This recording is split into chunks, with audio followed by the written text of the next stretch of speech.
আজকের মিটিংয়ের আমার মূল বক্তব্য হলো, আমি তো প্রতিনিয়ত মিটিং করতে থাকি। আমি তাপস সরকার, অনার্য জাতিকে আমার অনার্য জাতির থেকে আমার উৎপত্তি। এই অনার্য বংশের অনার্য জাতির এই ভারতীয় মূলনিবাসীদের মধ্যে যারা বেঁচে আছে তার মধ্যে আমি একজন। আমাকে ভারতবর্ষের সরকার একটা শিডিউল কাস্টের সার্টিফিকেট দিয়েছে। তারা প্রমাণ করে দেখেছে যে আমি অত্যাচারিত সমাজের প্রতিনিধি। আমি হাজার হাজার বছরের জ্বালা যন্ত্রণাময় জীবন আমার বংশের পূর্বপুরুষরা কাটিয়েছে। সেই বংশের আমি একজন মানুষ, মূলনিবাসী মানুষ, দলিত মানুষ। তাই আমাকে অনার্য জাতির একটা সার্টিফিকেট দেওয়া হয়েছে, ছোট জাতের সার্টিফিকেট, ঘৃণার একটা সার্টিফিকেট। সেই সার্টিফিকেটটার নাম হচ্ছে শিডিউল কাস্টের সার্টিফিকেট, যেটা বাবা সাহেব আম্বেদকর ভারতবর্ষের সংবিধানে দিয়ে গেছে। তো ভারতের সরকার তদন্ত করে জানতে পেরেছে যে হ্যাঁ, আমি অত্যাচারিত বংশের একজন। তো সেই অনার্য জাতির বংশের আমি তাপস সরকার বলছি। আজকে এক ভদ্রলোক ছিল ভারতবর্ষে। সেই ভদ্রলোক মাথায় একটা টুপি লাগাতো আর একটা লম্বা, তখনকার দিনে ওই সময় কোট পরার তো আমাদের সমাজে তো কোট কেউ পরতো না। বাবা সাহেব প্রথম কোট পরাটা আমাদের বাবা সাহেব আম্বেদকর কোট প্যান্ট টাই পরে আমাদের সমাজকে দেখিয়ে গেছে, কিন্তু আমাদের সমাজে কেউ কোট প্যান্ট পরতো না সেই সময়ের কথা আমি বলছি। তো ওই ভদ্রলোক কোট পরতো, তার নামে একটা কোটের নামকরণও হয়, পরে আমি নামটা বলছি। তিনি বুকের মধ্যে একটা গোলাপ ফুল লাগিয়ে রাখতেন সবসময়, লাল গোলাপ ফুল। আজকে তার জন্মদিন। সেই জন্মদিনটাকে শিশু দিবস হিসাবে পালন করা হয় ভারতবর্ষে। এই আর্যাবত্যে, জম্বুদ্বীপে আর্যাবত্যে আর্য জাতি শিশু দিবস হিসাবে ওই আজকের দিনটাকে পালন করে। আজকে ভারতবর্ষে শিশু দিবস পালন হচ্ছে। তো আমিও এক সময় শিশু ছিলাম, আমারও ঘরে আজ শিশু আছে। অনার্য জাতির ঘরে ঘরে আজ অনেক শিশু রয়েছে। এই শিশুদের উদ্দেশ্যে আজকে দুটো চারটে কথা আজকের মিটিংয়ে আমি বলবো। যে ভদ্রলোক নিজের জন্মদিনকে শিশু দিবস হিসাবে পালন করে, তার নাম ভারতবর্ষের প্রথম প্রধানমন্ত্রী জওহরলাল নেহেরু, যিনি ভারতবর্ষের প্রথম প্রধানমন্ত্রী হয়েছিলেন এবং ভারতবর্ষকে দীর্ঘদিন তার বংশ শাসন করেছিল। তার মেয়ে ইন্দিরা গান্ধী বহুদিন শাসন করেছিল। তারপরে রাজীব গান্ধী প্রধানমন্ত্রী হয়। এখন রাহুল গান্ধী তার বংশেরই, তার বংশের না কেন, ইন্দিরা গান্ধী যাকে বিয়ে করেছিল তিনি তো সাউথ আফ্রিকার লোক ছিলেন, খান সাহেব। ইন্দিরা গান্ধী খান সাহেবকে বিয়ে করেছিলেন। তারপরে তার বংশের নামটা ভারতবর্ষের একজন তার সদাকাঙ্ক্ষী, শুভাকাঙ্ক্ষী মিস্টার গান্ধী তার নিজের টাইটেলটা দিয়ে দেয় ইন্দিরা গান্ধীকে। এবং পরবর্তী ক্ষেত্রে ইন্দিরা গান্ধীর যে সন্তানরা হয় তাদের নামের পাশে গান্ধী টাইটেল আছে। কিন্তু আদতে এরা খান বংশ। তো এই খান বংশের যিনি প্রথম প্রধানমন্ত্রী হয় জওহরলাল নেহেরু, এই জওহরলাল নেহেরুর জন্মদিন আজকের দিনটাকে সরকারিভাবে শিশু দিবস হিসাবে পালন করা হচ্ছে। তো আমি অনার্য বংশের প্রতিনিধি, তাই আমার কাছ থেকে আমার বংশের কাছে কিছু বক্তব্য বা কিছু জানার বিষয় থাকতে পারে, সেই হিসাবে আমি আজকের মিটিংয়ে আমি এটা বলছি। আজকে ভারতবর্ষে 100টা লোকের মধ্যে 85টা মানুষ হচ্ছে অনার্য জাতির দলিত, যারা SC ST OBC সম্প্রদায় বাবা সাহেব সংবিধানে দিয়ে গেছে, আনটাচেবল। আমরা হচ্ছি আনটাচেবল। আর যারা শাসন করছে শাসক গোষ্ঠী, তারা হচ্ছে টাচেবল। আমাদেরকে এক সময় ছিল যে আমাদের শরীরকে যদি কোনো অংশ আর্য জাতির সঙ্গে স্পর্শ লেগে যায় তাহলে তাকে চান করে আসতে হতো, এইরকম টাচেবল আনটাচেবল। তো এটা বাবা সাহেব আম্বেদকর সংবিধানে যদি আমাদের অধিকারগুলো না দিত, আজকে আমাদের যে শিশুরা স্কুলে কলেজে যায়, আজকে আমাদের যে শিশুদের শিক্ষা হওয়ার যে অধিকার, আমাদের শিশুদের জন্য যে ব্যবস্থা বর্তমান RSS তথা মোহন ভগতের সরকার করেছে, সেটা হচ্ছে স্কুলে গেলে একসময় বামপন্থী আমলে কি দেখতাম, এই যে পূর্ব মেদিনীপুর, পশ্চিম মেদিনীপুর, বাঁকুড়া, বীরভূম যে আদিবাসী অঞ্চল, এই আদিবাসী অঞ্চলের মানুষরা পিঁপড়ের ডিম খেত। আদিবাসী অঞ্চলে একসময় ওই নকশাল আন্দোলনের নামে বিরাট আদিবাসীরা নকশাল গোষ্ঠীর সাথে জড়িয়ে গিয়ে নিজেদের জীবন বিপন্ন করে। একসময় ওই সব অঞ্চলের মানুষরা জঙ্গলের গাছের শিকড় বাকড় খেয়ে জীবন নির্বাহ করত। এটা বামপন্থী আমলের ঘটনা, বেশি দিন হয়নি।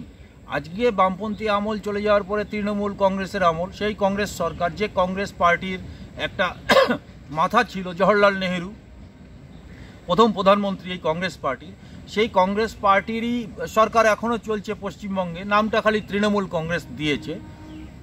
তো এই কংগ্রেস পার্টি আমাদের মানুষগুলোকে যেভাবে ব্যবহার করেছে, বর্তমানে যে বিজেপি সরকার আছে তারাও সেটা অব্যাহত রেখেছে।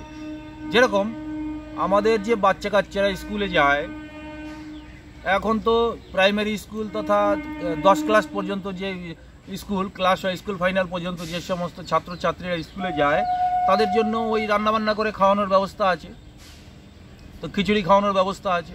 ওই একবেলা খাওয়ার জন্য আমাদের আদিবাসী অঞ্চলের ছেলেমেয়েরা স্কুলে যায়, একবেলা খেতে পায়। এই জন্য সরকার ওই খাওয়ার ব্যবস্থাটা এনেছিল যাতে এরা স্কুলে পৌঁছায়, কারণ স্কুলে পৌঁছানোর মতো যোগ্যতা আমরা হারিয়ে ফেলেছিলাম ওই বামপন্থী আমলের রাজত্বের ফলে। ওই কংগ্রেস আমলের রাজত্বের ফলে আমাদের সমাজের বাচ্চা কাচ্চারা স্কুল পর্যন্ত আর যেত না। তো স্কুলে টানার জন্য, স্কুলে যাতে বাচ্চা কাচ্চাগুলো ঢোকে সেই জন্য ওই খাবারের লোভ দেখালো। কেন খাবারের জন্য আমাদের বাচ্চা কাচ্চাগুলোকে কাজের জন্য ছুটে বেড়াতে হতো, কেন বাবা মা খাবার দিতে পারতো না। সেই জন্য সরকার থেকে পরিকল্পনা করলো যে বাচ্চাদের খাবারের লোভ দেখাও, আমাদেরকে লোভ দেখিয়ে, খাবারের লোভ দেখিয়ে, খাবারের আশা দেখিয়ে এখন সেই প্রকল্প চলছে ভারতবর্ষে। স্কুলে যে খাবারের কথা বললে বাচ্চারা ছুটে আসবে, একবেলা খেতে পারবে, এই জন্য ও বই পুস্তকটা হাতে পাবে। তাহলে এই পর্যায়ে আজকে আমাদের লোভ দেখিয়ে নিয়ে এসছে। কিন্তু বাবা সাহেব আম্বেদকর যে সংবিধানে আমাদের অধিকারগুলো দিয়েছিল, যদি সংরক্ষণটা আমরা পেতাম, স্কুলে স্টাইপেন্ডগুলো যদি আমরা ঠিকমতো পেতাম, আমরা যদি আজকে সংরক্ষণের আওতায় এসে নিজের জীবনকে উন্নততর জীবনের দিকে নিয়ে যেতে পারতাম। বাবা সাহেব যে 10 বছরের জন্য সংবিধানটা দিয়েছিল, ভারতবর্ষের আমার মনে হয় না যে আদিবাসী অঞ্চল তথা এসসি অঞ্চলে সবাই সব এইগুলো দেওয়া হয়েছে, সরকার থেকে করে দেওয়া হয়নি। যার জন্য এখনও এই স্কুলে খিচুড়ি রান্না করা হচ্ছে, সেই খিচুড়ির লোভে লোভে আমাদের বাচ্চাগুলো স্কুলে ছুটে যায় এক পেট খাওয়ার জন্য। এইভাবে এই পরিকল্পনায় আরএসএস তথা মোহন ভগতের সরকার, প্রত্যেকটা রাজ্যে আরএসএসের সরকার, প্রধানমন্ত্রী নরেন্দ্র মোদী শুধু নামে প্রধানমন্ত্রী, মোহন ভগত যা বলবে তাই প্রধানমন্ত্রীকে করতে হবে। তো সেই জন্য আমাদের যে এসসি এসটি ওবিসি সমাজের যে বাচ্চাগুলো আছে, দুমুঠো খাবারের জন্য স্কুলে ছুটে যায়। আর এই যে প্রকল্পটা বাচ্চাদেরকে লোভ দিয়ে, দুটো খাবারের লোভ দিয়ে স্কুলে নিয়ে আসার যে একটা পরিকল্পনা, এই পরিকল্পনাটা আমাদের বাচ্চাদের মাথায় একটা বিশেষভাবে, শিশুদের মাথায় একটা বজ্রপাতের মতো, একটা ঘৃণার মতো, যে আমাকে দুটো অন্ন নিতে আজকে স্কুলে যেতে হচ্ছে, আমার বাবার কোনো কর্ম নেই, আমার বাবাকে কোনো ভালো জায়গা দেওয়া হয়নি, আমাদের বংশের কোনো রাস্তা নেই, তাই আমাকে স্কুল থেকে সরকার সাহায্য করছে। কিন্তু সংরক্ষণের যদি আমার বাবাকে যদি সংরক্ষণে একটা চাকরি দিত, বা সংরক্ষণে কিছু লোন দিয়ে একটা ব্যবসা করতে পারতো, বা আমাদের জমি জায়গা দিত সরকার থেকে, সেখানে কাজ করে বাবা আমাকে দুটো ভাত দিতে পারতো, সেটা না দিয়ে আমাকে দুটো ভাতের লোভ দেখিয়ে স্কুলে নিয়ে যাওয়া হচ্ছে। তো এটা বজ্রপাতের মতো আমাদের বংশের মাথায় ঢুকে যাচ্ছে। আগামী দিনে এই জিনিসটা খুব খারাপ দাঁড়াবে। আমাদের শিশুদের শারীরিক যে ক্রিয়াকাণ্ডটা প্রাকৃতিকভাবে হয়, সেটা আমাদের ড্যামেজ হচ্ছে, মানসিকভাবে আমরা দুর্বল হয়ে যাচ্ছি। এই পরিকল্পনা ভারতবর্ষের সরকার তথা আর্য জাতি আমাদের জন্য রেখেছে। কারণ আর্য জাতি তো সরকার চালাচ্ছে, তারা তো রাজা, তারা তার প্রজাকে ইচ্ছা করলে অনেক কিছু দিতে পারে, তারা তার প্রজাকে খুব সুখে শান্তিতে রাখতে পারে, তারা তার প্রজাদেরকে ভালো জীবনযাপন করাতে পারে, কিন্তু করে না। তার কারণ হচ্ছে আর্য জাতি ভারতবর্ষে 15%, 100টা লোকের মধ্যে আর্য জাতি 15 জন মাত্র। তারা জানে যে এই দেশের মূল মানুষগুলোকে আমরা মনুসংহিতার নামে, আমরা ভাগ ভাগ করে, ধর্মের নামে আমরা বোকা বানিয়ে আমরা আজকে শাসন প্রশাসন ধরে রেখেছি। যদি এই দেশের মানুষগুলো যদি তারা নিজেদের অস্তিত্ব, তাদের নিজেদের সংস্কৃতি, তাদের নিজেদের কালচার, তাদের এই দেশের মানুষগুলো যদি তার জীবনের সত্তাটা ফিরে পায়, তাহলে আমাদের রাজত্বটা থাকবে না। সেই জন্য জওহরলাল নেহেরু যে ভারতের প্রথম প্রধানমন্ত্রী হয়েছিলেন, তিনি ভারতবর্ষের প্রধানমন্ত্রী হওয়ার পরে তার জন্মদিনটাকে ওই জন্য শিশু দিবস বলে একটা সুন্দরভাবে মানুষের সামনে প্রজেক্ট করা হয়। কিন্তু আজকে দেখা যাচ্ছে এই শিশুগুলোকে খিচুড়ি খাওয়ানো হচ্ছে। যে প্রধানমন্ত্রী নিজেকে শিশু দিবস হিসাবে জন্মদিনটাকে পালন করা হয়, সেই শিশুরা আজকে ভারতবর্ষের অনার্য জাতির 85% শিশু আজকে সরকারি স্কুলে গেলে পারে তাকে ওই খিচুড়ি খেতে হচ্ছে, তাকে ওই পোকামাকড়যুক্ত চাল দিয়ে ভাত খেতে হচ্ছে, তাকে ওই দুটো ভাতের উপরে নির্ভর করে স্কুলে যেতে হচ্ছে। নাহলে স্কুলে গেলে তো তাও একবেলা এক পেট খেতে পারবে, আর ঘরে বাবা মার কাছে থাকলে তো এক পেটাও খেতে পারবে না। এইভাবে যে পরিকল্পনা, এতে জওহরলাল নেহেরুর অপমান ছাড়া, জওহরলাল নেহেরুর বা সেই আমাদের দেশের প্রথম প্রধানমন্ত্রীর কোনো সেইভাবে সম্মান হচ্ছে না আমি মনে করি। তাকে যদি সম্মান দিতে হয়, জওহরলাল নেহেরুকে যদি শিশু দিবসের সম্মান দিতে হয়, তিনি যদি ভারতবর্ষের সমস্ত শিশুদের মঙ্গল চাইতেন, তাহলে আজকে হয়তো ভারতবর্ষের যে সরকার যে আরএসএস থেকে চলছে, এই আরএসএস তথা ভারতবর্ষের কংগ্রেস পার্টি বলো, আর যদি সিপিএম পার্টি বলো, আর তৃণমূল পার্টি বলো, সমস্ত পার্টি এই শিশুদেরকে যে খাওয়ানোর প্রকল্প, স্কুলে স্কুলে খাওয়ানোর প্রকল্প, এই প্রকল্পটাকে সমর্থন করেছে। কারণ সমস্ত সরকারই হচ্ছে আরএসএস চালাচ্ছে, তাই মোহন ভগতের নির্দেশে এইগুলো চালানো হচ্ছে। আমাদের শিশুরা এর থেকে মানসিকভাবে দুর্বল হচ্ছে, এবং আমরা আগামী দিনে আমাদের এই শিশুগুলো হয়তো সামাজিক জীবনে ঠিক মতো নিজে দাঁড়াতে পারবে না।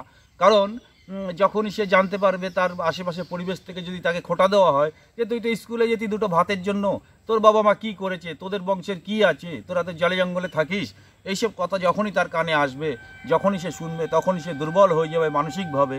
কারণ আমাদের শিশুদের বাবা মারা তো যদি খাওয়ানোর ক্ষমতা থাকতো, তাহলে ইংলিশ মিডিয়ামে পড়াতো। যেরকম বেসরকারি স্কুল কলেজগুলো এখন খুলে রেখেছে সরকার থেকে, যেখানে আমাদের দেশের আর্য জাতির সন্তানরা কিছু পড়ে, যেখানে আমাদের দেশের অনার্য জাতির গ্রামে গঞ্জে জলে জঙ্গলে পঞ্চায়েত এলাকায় যে সমস্ত শিশুরা আছে তাদের যাওয়ার ক্ষমতা নেই। তো আমাদের শিশুরা সেখানে কুকড়ে যাবে, সেখানে কম্পিটিশানে পারবে না।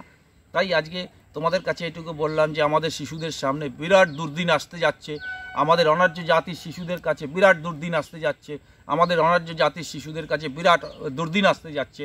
এই খিচুড়ি খেয়ে আমরা দুর্বল হচ্ছি মানসিকভাবে, শারীরিকভাবে, এবং সমস্ত দিক থেকে আমাদের রাস্তা ব্যারিকেড হচ্ছে। তো দুটো ভাতের জন্য আমাদের স্কুলে যেতে হচ্ছে, এটা তোমাদের মাথায় অবশ্যই রেখো। আর আগামী দিনে যাতে আমাদের শিশুদেরকে দুটো ভাতের জন্য স্কুলে না যেতে হয়, সেজন্য তোমাকে নিজের রাজনীতি, নিজের শিক্ষা, নিজের কালচারকে সামনে এগিয়ে আনতে হবে। ভারতবর্ষের সমস্ত জায়গায় নিজের সমাজের মানুষকে ভোট দিয়ে জেতাতে হবে। আগামী দিনে অনার্য জাতির প্রতিনিধি, যে তোমার বংশের প্রতিনিধি হবে, তাকে তোমাকে ভোট দিতে হবে। এটা তুমি যদি না মাথায় রাখো, তোমার বাচ্চা ওই খিচুড়ি খেতে থাকবে, একদিন হারিয়ে যাবে। তো এতে আমাদের বংশের কোনো লাভ হয়নি। আমাদেরকে এইভাবে একটা পরিকল্পনার অঙ্গ হিসাবে রেখে দেওয়া হয়েছে।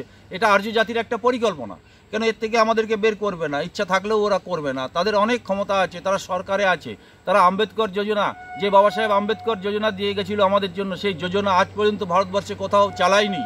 এই আম্বেদকর যোজনায় আমরা আজকে মানুষের মতো মানুষ হতে পারতাম, কিন্তু আম্বেদকর যোজনা ভারতবর্ষে আর কেউ চালালো না। এটা আমার কাছে একটা বিরাট অপমান আমি মনে করি, যে বাবা সাহেবের মতো একটা মানুষ যে জিনিস দিয়ে গেল সেটা আমার জাতিকে দেওয়া হলো না। তাই সাথী, আমাদের এই জাতির অপমান থেকে আমাদের মুক্তি করতে আমাদের প্রধানমন্ত্রী চাই, আমাদের অনার্য জাতির প্রধানমন্ত্রী চাই। নাহলে অনার্য বংশের ঘরে আর আমাদের অন্ন আসবে কি না আগামী দিনে আমি বলতে পারছি না। তাই তোমার বংশের মানুষকে তুমি ভোট দাও, তাই তোমার বংশের মানুষকে তুমি ভোট দাও, তাই তোমার বংশের বাইরে তুমি কাউকে ভোট দেবে না, এটা মাথায় বসিয়ে নাও। জয় মহাপুরুষ, জয় মহাপুরুষ, জয় মহাপুরুষ।